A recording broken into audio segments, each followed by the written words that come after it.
Bonjour, je suis Pauline Fleury, la commissaire de l'exposition Alfred Boucher de l'Atelier au Musée. Aujourd'hui, je vous fais découvrir 5 œuvres incontournables de cette exposition. Et pour commencer, la pièce maîtresse, Au but. C'est le chef-d'œuvre d'Alfred Boucher qu'il crée en 1886. Cette sculpture en plâtre impressionne par sa taille. Elle mesure 2 mètres de haut sur 3 mètres de long.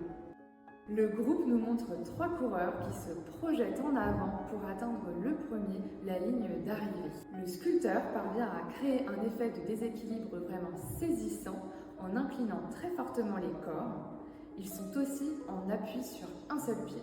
Dans cette exposition, il n'y a pas que des sculptures d'Alfred Boucher. Il y a aussi de nombreuses œuvres d'autres artistes issus de sa collection personnelle, de toute époque et de tout style.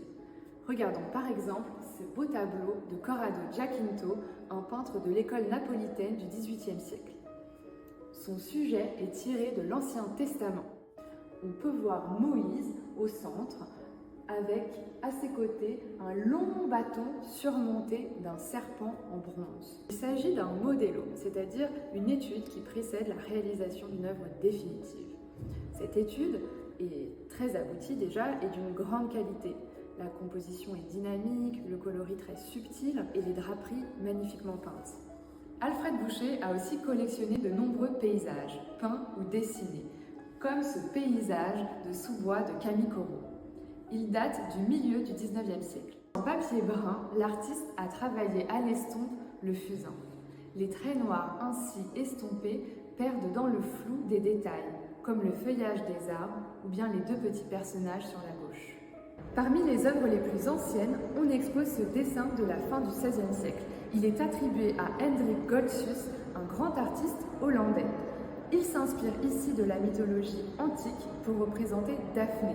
Daphné est une nymphe qui, pour fuir les ardeurs du dieu Apollon, symbolisé dans ce dessin par un soleil, se transforme en laurier. Regardez la manière dont le corps de Daphné est dessiné. Il est travaillé à l'encre avec des très beaux effets d'ombre et de lumière. Ses bras sont levés au ciel et sont en train de se changer en rameaux. Pour finir ce top 5, j'ai choisi ce grand vase Art Nouveau signé Clément Massier. Ce céramiste de la Côte d'Azur a excellé dans la technique du lustre métallique. Cette technique consiste à appliquer des oxydes de métal sur la surface afin de la faire chatoyer. Regardez toutes ces nuances de couleurs, passant de l'orange au vert, au bleu ou encore le violet. C'est une merveille. Rendez-vous au musée avant le 28 juillet pour découvrir toutes ces œuvres en vrai.